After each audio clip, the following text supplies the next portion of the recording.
এই ভিডিওতে আমার যেই মন্তব্যগুলো কয়েকটা বিশ্লেষণ শোনার পরে আমার কাছে মনে হয়েছে যে আসলে কি এমনটাই হচ্ছে, ঘটনা কি সত্য, আমরা কি সব কিছু দেখতে পাচ্ছি, আসলে পেছনে কি হচ্ছে। বড় বড় যারা রাজনৈতিক বিশ্লেষক আছেন কেউ কেউ বলছেন যে এই মুহূর্তে ভারতে মোদি সরকারের হাতে হাউসবন্দি মানে গৃহবন্দী আছেন শেখ হাসিনা। আর এটার সপক্ষে বেশ কিছু আলোচনা যখন তারা করেছেন তখন আমার কাছে কয়েকটা আলোচনার মধ্যে খুবই গুরুত্বপূর্ণ অংশ সামনে উঠে এসেছে। আজকে 5 মাস হয়ে গেছে শেখ হাসিনা আসলে কোথায় আছেন ভারতের গণমাধ্যমগুলোর বরাত দিয়ে যতটুকু আমরা তথ্য পাচ্ছি এর বাহিরে আদৌ শেখ হাসিনার অস্তিত্ব সম্পর্কে কোনো কিছুই কিন্তু আমরা পাচ্ছি না। তো বলবেন যে ভাই যে অডিও রেকর্ড, তাই না, এই ইস্যুটা আসেন। প্রথম দিকে যেই অডিও রেকর্ডগুলো ফাঁস হয়েছে প্রথম দিকে এগুলো এক রকমের ছিল, কিন্তু সর্বশেষ যুক্তরাজ্যে আওয়ামী লীগ কর্তৃক একটা বড় ধরনের কনফারেন্স হয়েছিল, বিশাল একটা প্রোগ্রাম হয়েছিল। সেখানে শুধুমাত্র যুক্তরাজ্য না, ইউরোপীয় বসবাসকারী, আমেরিকাতে বসবাসকারী অনেকেই সেই প্রোগ্রামে উপস্থিত হয়েছিলেন। এমনকি কথা ছিল সেই প্রোগ্রামে ভার্চুয়ালি অংশগ্রহণ করবেন শেখ হাসিনা। তো তিনি অংশগ্রহণ করেছেন, কিন্তু মজার বিষয় হচ্ছে তিনি অডিও কলে অংশগ্রহণ করেছেন। একটু আশ্চর্য মনে হচ্ছে না যে কেন শেখ হাসিনা সেই কনফারেন্সের মধ্যে অডিও কলে আসলে কানেক্ট হলো? তিনি তো যদি গৃহবন্দী নাই থাকেন, যতটুকু আমরা কয়েকটা পত্রিকার মারফত শুনছি যে তিনি দিল্লিতে আছেন বিশেষ ইয়াতে, আবার কেউ কেউ বলছেন তিনি খুবই খোলামেলা ফ্রেশ মুডে আছেন। তো এই পর্যন্ত তিনার ভিডিওতে কোনো রকম অবস্থান প্রকাশিত হয়নি। এখন এই প্রোগ্রামটার মধ্যে এই জিনিসটা খুবই কনসার্নেবল ছিল যে এত আওয়ামী লীগের নেতাকর্মীরা এই দুঃসময় আওয়ামী লীগের চলছে, বিশেষ করে যারা ইউরোপে আছে তাদের তো একটা দেখভাল বা দায়িত্ব আছে, সেইখানে শেখ হাসিনা সরাসরি ভিডিও কলে আসবেন। যেমন তারেক রহমান সেই প্রযুক্তির যুগে যেটা খুবই সম্ভব যে নেতারা এক পলক দেখলে কর্মীরা উজ্জীবিত হয়। কেন শেখ হাসিনা সেই প্রোগ্রামে তিনি আসলে ভিডিও কনফারেন্সে আসলেন না? অডিও কলগুলো নিয়েও নানান ধরনের মন্তব্য আছে। আমার কাছে কিছু কিছু মন্তব্য যৌক্তিক মনে হয়েছে। যেমন ধরেন, ভারতের সাথে শেখ হাসিনার সম্পর্ক মানে ভারত জানাওয়ার কিন্তু প্রথম দিকে নিয়ে গেছিল, পরবর্তী সময়ে নানান কারণে মানে সর্বশেষ দিকে এসে মোদির সাথে সম্পর্কটা খুব বেশি পজিটিভ ছিল না। মেইন রিজন হচ্ছে এই 2024-এ যে নির্বাচন করে আওয়ামী লীগ ক্ষমতায় আসছিল, পাশ করার পরপরে তিনি চীন সফর করেছিলেন এবং তার এই চীন সফর ঘিরে একটা বিরূপ প্রতিক্রিয়া ভারত দেখিয়েছিল। চীনের সাথে বেশ কিছু চুক্তি ছিল, পদ্মা সেতু থেকে শুরু করে অনেক কিছু কিন্তু চীনের মাধ্যমে করেছে। এটা নিয়ে ভারতের একটা নাখোশতা অনেকেই বলেন যে ছিল। ইভেন এই সরকার পতনের পেছনেও একটা বড় ভূমিকা ভারতই খোদ করেছে। তো তাহলে ভারত কেন আশ্রয় দিয়ে রেখেছে? এটা একটা বড় ধরনের প্রশ্ন। তাকে তো ফেরত দিচ্ছে না।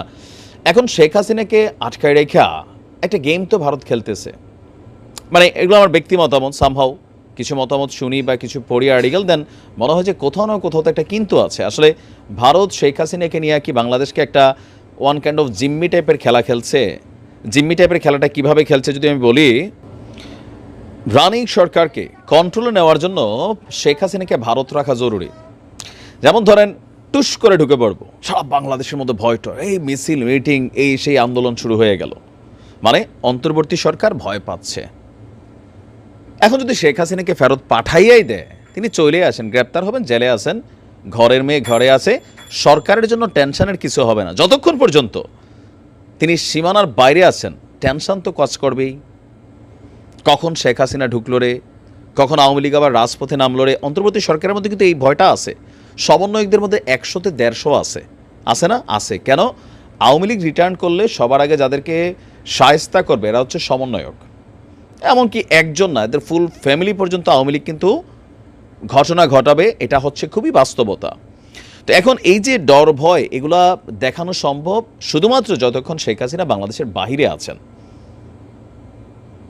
এখন শেখ হাসিনাকে সেখানে রেখা অন্তর্বর্তী সরকারের সাথে, আপনি দেখেন আমাদের বেশ কিছু রাজনৈতিক দল বারবার বলছে ভারতের সাথে কী কী চুক্তি আছে সব প্রকাশ করেন, কিন্তু এখন পর্যন্ত আপনি দেখছেন গত 5 মাসে কোনো চুক্তি প্রকাশিত হইতে?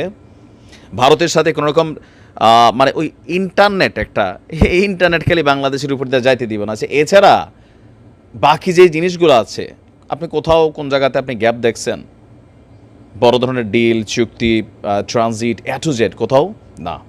আমাদের সরকার খুবই ওচা চোড়া গলায় ভারতের বিরুদ্ধে কথা বলতে পারতেছে না। আবার মোদি আরেকটা খেলা খেলতেছে, ডক্টর মোহাম্মদ ইউনূসের সাথে সে কথা বলছে না। মানে সব কিছু মিলাইয়া একটা গেম তো ভারত খেলতেছে মনে হচ্ছে। ইভেন আমি যতটুকু আমরা বুঝি যে আওয়ামী লীগের যে সকল নেতারা ভারতে এই মুহূর্তে পলায়নরত আছেন, এদের অনেকেও কিন্তু হালকা ঝাপসা দেখা যাচ্ছে। ওইখানেও নিশ্চয়ই একটা অর্থনৈতিক লেনদেন, বাণিজ্য, ধান্দাবাজি আছে। ভারত যথেষ্ট করাপ্টেড একটা দেশ, বাংলাদেশের থেকে কোনো অংশ কম না। ভারতের টার্গেটের মধ্যে অন্য কিছু আছে। ইভেন শেখ হাসিনাকে বাংলাদেশে আদৌ আর ফিরতে দিবে কিনা ভারত, তিনি চাইলেও আর ফিরতে পারবেন কিনা, সেইটাও একটা প্রশ্ন। কারণ তিনি যদি ফিরে আসেন, হ্যাঁ, এতে ট্রাম্প কার্ডটা হাতছাড়া হয়ে যাবে, বাংলাদেশ স্থিতিশীল থাকবে। কেন? যেমন খালেদা জিয়াকে শেখ হাসিনা তিনি জেলে রেখেছিলেন, তাই না? তো তিনি যদি দেশের বাইরে থাকতেন, আওয়ামী লীগে ভয়টা পাইতো সামহাউ। এখন যতক্ষণ পর্যন্ত এটা আউট অফ গ্যালারি, দেন একটা টেনশন, পরবর্তী সময় বিএনপি আসলে একটা টেনশন, নানান ধরনের একটা অস্থিরতা কিন্তু তৈরি হয়ে আছে। তো ভারতের সাথে শেখ হাসিনার যে বন্ধুত্ব ছিল গত 5 মাস হয়ে গেল, কোনো কোথাও টিভি প্রোগ্রাম ওইগুলো তো দেখাই না। তার উপরে আওয়ামী লীগের এত বড় একটা প্রোগ্রাম গেল, তিনি যেসব কথাগুলো বললেন, সব কিছু মিলে মনে হচ্ছে যে সামহাও তিনি কর্তৃক কন্ট্রোলিং হচ্ছেন। তারা তাকে যা বলার জন্য বলছে তিনি তাই বলছেন। কারণ শেখ হাসিনার রাজনীতির সাথে আমাদের ওনার ফোন কলগুলো নিয়ে আমি বলছিলাম বহুত আগে, যেগুলোকে এআই ফেক করা, এআই এর ডিপফেক ক্রিয়েশন। ওয়াই? কারণ তিনি যেই লেভেলের খেলোয়াড়, এই লেভেলের খেলোয়াড় হইয়া তিনি যেসব কথাগুলো বলতেছেন, আমরা শুনতেছি, দেখতেছি, মনে হচ্ছে না খুবই বাচ্চা বাচ্চা টাইপের। আপনারাও বলছেন যে ভাই এটা মানে এআই।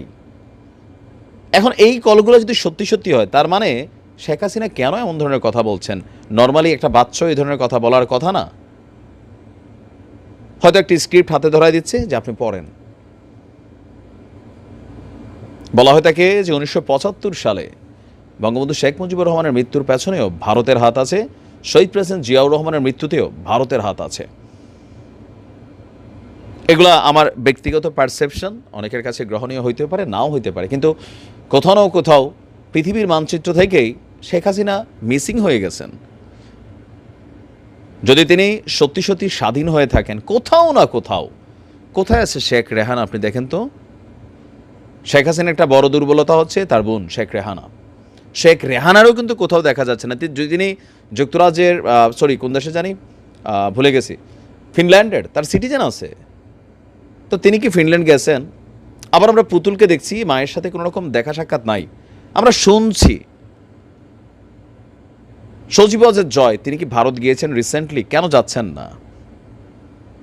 ববি কেন তার মার সাথে দেখা করার জন্য ভারত যাচ্ছেন না? মা তো দিন শেষে পলিটিশিয়ান আমাদের কাছে।